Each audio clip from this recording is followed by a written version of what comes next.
नमस्कार दोस्तों, आज हम बात करेंगे श्री हरि विष्णु के छठे अवतार के बारे में। इस अवतार को परशुराम अवतार के नाम से जाना जाता है। तो आइए जानते हैं इस अवतार से जुड़ी कथा के बारे में। प्राचीन काल की बात है। पृथ्वी पर हेहई वंशीय क्षत्रिय राजाओं का अत्याचार बहुत बढ़ता ही जा रहा था। चारों ओर हाहाकार मचा हुआ था।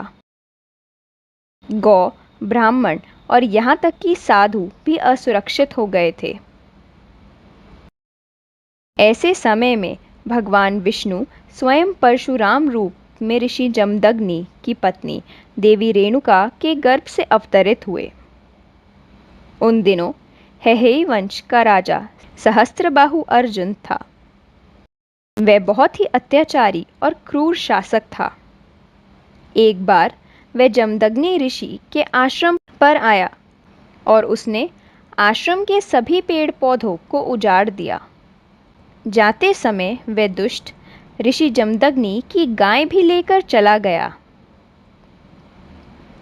जब भगवान परशुराम को उसकी इस दुष्टता के बारे में पता चला तो उन्होंने उसका वध कर दिया। यह देख सहस्त्रबाहु अर्जुन के 10,000 पुत्र भी डर कर भाग गए।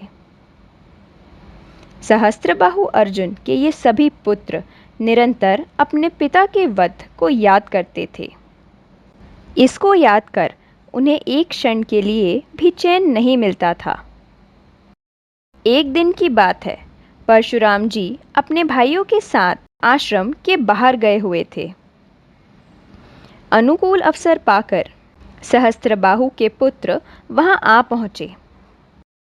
उस समय आश्रम में महर्षि जमदग्नि को अकेला पाकर उन पापियों ने उन्हें मार डाला। यह देख सती देवी रेणुका जोर जोर से रोने लगी। परशुराम जी ने दूर से ही अपनी माता की करुण वाणी सुन ली थी, जिसके बाद वे बड़ी शीघ्रता से आश्रम पर लौट आए। वहां पहुंचकर उन्होंने देखा कि उन दुष्टों ने उनके पिताजी को मार डाला है। यह देख परशुराम जी को बहुत दुख हुआ। वे क्रोध और शोक के वेग से अत्यंत भर गए। उन्होंने अपने पिता के शरीर को तो अपने भाइयों को सौंप दिया और स्वयं उन्होंने हाथ में फरसा उठाकर सभी क्षत्रियों का संहार करने का निश्चय किया। भगवान ने देखा कि वर्तमान में सभी क्षत्रिय अत्याचारी हो गए हैं, इसलिए उन्होंने अपने पिता के वध को निमित्त बनाकर 21 बार पृथ्वी को क्षत्रिय विहीन कर दिया।